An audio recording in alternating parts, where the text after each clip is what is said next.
अस्सलाम वालेकुम, डॉक्टर अबू बकर खालिद है। मेरी आज की इस वीडियो का जो टॉपिक है वो है डेंगू बुखार। इस डेंगू बुखार के बारे में बहुत से लोगों के बहुत से सवालात आजकल लोग मुझसे पूछ रहे हैं और ये बुखार जो है बहुत ज़्यादा फैला हुआ है और हर बंदा दूसरा तीसरा बंदा इसका शिकार हो रहा है। ये बुखार कैसे फैलता है, इसकी अलामत क्या हैं और इसका इलाज क्या है और इससे बचाव कैसे मुमकिन है, ये सब चीज़ें आज इस वीडियो में हम लोग डिस्कस करेंगे। काफ़ी अर्से गैर हाजिर रहा मसरूफियात की वजह से, एक दफ़ा फिर इस काम को शुरू कर रहा हूँ। आपकी मदद जो है वो सपोर्ट और आपकी शेयरिंग जो है वो दरकार होगी। तो आइए हम अपना टॉपिक स्टार्ट करते हैं। डेंगू बुखार है क्या? डेंगू बुखार एक वायरस से पैदा होने वाली बीमारी है और इस वायरस को जो कैरी करता है वो एक मच्छर कैरी करता है, जो कि एक मच्छर के ज़रिए फैलती है। मच्छर उस वायरस को कैरी करता है और वो एक इंसान से दूसरे एक इंसान से खून चूसता है जिसको बीमारी होती है, और उस इंसान को जिसको बीमारी नहीं होती उसको जाके अगर वो काट लेता है और वो वायरस उसके अंदर इंजेक्ट कर देता है तो वो अलामत उसके अंदर भी पैदा होना शुरू हो जाती हैं। तो सबसे पहले तो ये बताना ज़रूरी था कि ये फैलती कैसे है और ये बीमारी किस तरीके से पैदा होती है। अब हम आते हैं इस बीमारी की अलामत क्या है। बीमारी की अलामत ये है कि बहुत हाई ग्रेड फीवर होता है, बहुत ज़्यादा तेज़ बुखार होता है, खाया पिया कुछ नहीं जाता, भूख न लगना बंद हो जाती है, उल्टियाँ भी लगती हैं कुछ लोगों को, और ज़्यादातर लोगों को मोशन, पेट में दर्द और जो है वो स्टार्ट हो जाता है, और बहुत सीवियर बॉडी एक्स यानी कि बहुत ज़्यादा जिस्म में जो है वो शदीद दर्द, नकाहत, कमज़ोरी जो है वो पैदा हो जाती है। जायका जो है मुंह का बिल्कुल ख़राब हो जाता है, खाना पीना बिल्कुल बंद हो जाता है, उल्टियाँ भी लग सकती हैं। और इसकी जो बहुत ज़्यादा सीवियर यानी कि जो शदीद किस्म की नौयत है इस बीमारी की, उसके अंदर तो ये हो सकता है कि फेफड़ों के अंदर भी पानी आ सकता है, पेट के अंदर पेट बोलना शुरू हो जाता है, पेट के अंदर पानी पड़ जाता है। अब इसका जो है वो टेस्ट क्या है?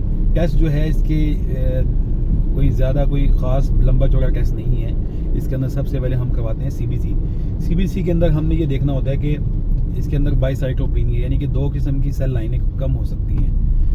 खून के खुलिये जो है वो ख़ास तौर पे जो सफ़ेद खुलिये होते हैं खून जमाने वाले, उनकी कमी होना शुरू हो जाती है। तो उनका जो नॉर्मल लेवल होता है ना सीबीसी के अंदर, वो 1,50,000 से 3 लाख या 3.5 लाख तक नॉर्मल होते हैं। अगर वो 1,50,000 से कम होना शुरू हो जाए तो इसका मतलब है कि ये इन डेंगू की वजह से वो खुलिये मुतासिर हो रहे हैं। तो हमें सीबीसी पे इस चीज़ पे नज़र रखनी होती है, और दूसरा हीमोग्लोबिन पे नज़र रखनी होती है कि खून की कमी तो नहीं हो रही। और तीसरी चीज़ जो है वो हेमाटोक्रिट, जो सबसे अहम चीज़ है, जो कि आम लोगों को नहीं पता होता, डॉक्टर्स उसको देखते हैं, उससे हमें ये अंदाज़ा लगाते हैं कि जिस्म के अंदर पानी की कमी कितनी है, क्योंकि इसके अंदर सीवियर डिहाइड्रेशन होती है और डिहाइड्रेशन की वजह से जो है आपके बहुत सारे अज़ा मुतासिर हो सकते हैं, जिसमें सबसे पहले जो है वो गुर्दों पे असर आ सकता है।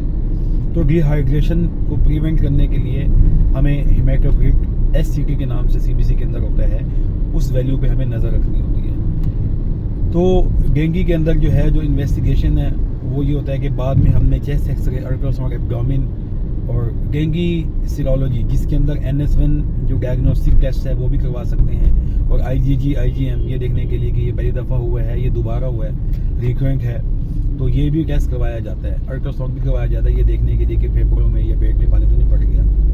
अब आता हूँ इसके इलाज की तरफ। एंटीपायरेटिक्स के बुखार को तोड़ने वाली दवाइयाँ इस्तेमाल करनी होती हैं, जिसमें पैरासीटामोल इंजेक्शन भी लगवा सकते हैं, गोलियाँ भी खा सकते हैं। और दूसरा जो है पानी की कमी हमने नहीं होने देनी। ब्लड प्रेशर पे हमें निगाह रखनी होती है कि ब्लड प्रेशर कितना है, तो ये जो है ब्लड प्रेशर पे निगाह रखनी है। सीबीसी रोज़ाना करवानी होती है, एक दिन छोड़ के दिन भी करवाई जा सकती है। और अगर बुखार लंबा हो गया है, 4-5 दिन गुजर चुके हैं, तो 5वें-6वें दिन जाके हमें अल्ट्रासाउंड के चेस्ट एक्सरे भी करवाना होता है, ताकि ये देखा जा सके कि कहीं नालियों से पानी निकल के फेफड़ों में या पेट में जमा तो नहीं हो रहा, जो कि इस बीमारी की शदीद किस्म की नौयत होती है अगर ये बढ़ जाए तो लिहाजा हमने पानी की कमी को अवॉइड करना होता है। पैरासीटामोल लेनी होती है, पैनाडोल टैबलेट लेते हैं 3 टाइम, 4 दफ़ा भी ले सकते हैं दिन में, 3 दफ़ा भी ले सकते हैं, 2 दफ़ा भी ले सकते हैं। जब बुखार हो तब ले लें। जिस्म के दर्द जो है वो कई दिन रहते हैं, बहुत शदीद किस्म के होते हैं इसके अंदर, तो उसके लिए हम पेन किलर्स भी ऐड कर सकते हैं अगर ज़रूरत पड़े तो। वैसे पैरासीटामोल से भी आराम आ जाता है और पानी की कमी पूरी रखनी होती है। दूसरा हमने हेमाटोक्रिट पे निगाह रखनी होती है, अगर वो कम हो जाए तो हम इंजेक्टेबल्स IV ड्रिप्स भी एडवाइस कर देते हैं पेशेंट्स को, ایسیس کرنے کے بعد. تو ہم نے ان سب چیزوں پہ نگاہ رکھنی ہے. اب آخری جو ایک سوال ہے وہ یہ ہے لوگوں کا کہ اس بیماری کے دوران بھوک تو نہیں لگتی تو کھایا کیا جائے. دیکھیں اس بیماری کے دوران جو ہے کہ سافٹ ڈائٹ لی جائے جس میں فروٹس آ جاتے ہیں, کیک آ گیا, بریڈ لے لی, دودھ ٹھنڈا کھا لیا, یخنی سوپ استعمال کر سکتے ہیں. زیادہ سالڈ فوڈ منع کیا جاتا ہے, نہ ہی وہ ہضم ہوتی ہے, نہ ہی اس میں لینی چاہیے. تو سافٹ ڈائٹ کا استعمال کرنا چاہیے اس بیماری کے اندر. اور جوسیز, پانی, ہائی کیلوری جو ہے فروٹس ہیں وہ آپ کو استعمال کرنے چاہیے کیونکہ وہ آپ کو کیلوریز بھی دیں گے, ایزیلی ڈائجسٹیبل بھی ہوں گے, اور پانی کی کمی کو بھی جو ہے وہ بہت اچھے سے پورا کرتے ہیں. جو سب سے مین ٹارگیٹ ہے اس بیماری کا, ایک تو یہ ہے کہ اس میں پانی کی کمی نہیں ہونے دینی. ٹھیک ہے نا جی. تو بہت سے لوگوں کے یہ سوالات ہوتے ہیں. تو زیادہ سے زیادہ جوسز پئیں, شیک بنا کے پئیں, یخنی سوپ کا استعمال کریں. اور کچھ لوگوں کا سوال یہ ہوتا ہے کہ اس کے اندر جو ہے پپیتا اور یہ جو اس قسم کے جو دیس کی ٹوٹکے ہوتے ہیں کیا ان کا فائدہ ہے؟ دیکھیں بھائی, قدرت نے ہر چیز میں کچھ نہ کچھ بھلا ہی رکھا ہے. پپیتا جو ہے وہ کوئی ایسی چیز نہیں ہے کہ وہ کوئی زہر ہے یا کوئی وہ خراب چیز ہے. اس کے استعمال کر لینے میں کیا حرج ہے؟ اس کو استعمال کر لینا چاہیے اگر کسی کو اس سے فائدہ ہو جاتا ہے. اور یہ پروون بینیفٹس ہیں, کئی لوگوں کا تجربہ ہے کہ اس سے جو ہے کافی آپ کی ایپیٹائٹ امپروو ہوتی ہے, آپ کی ڈیہائیڈریشن کی جو کمی ہوتی ہے وہ اچھے سے پورا کرتا ہے پپیتا.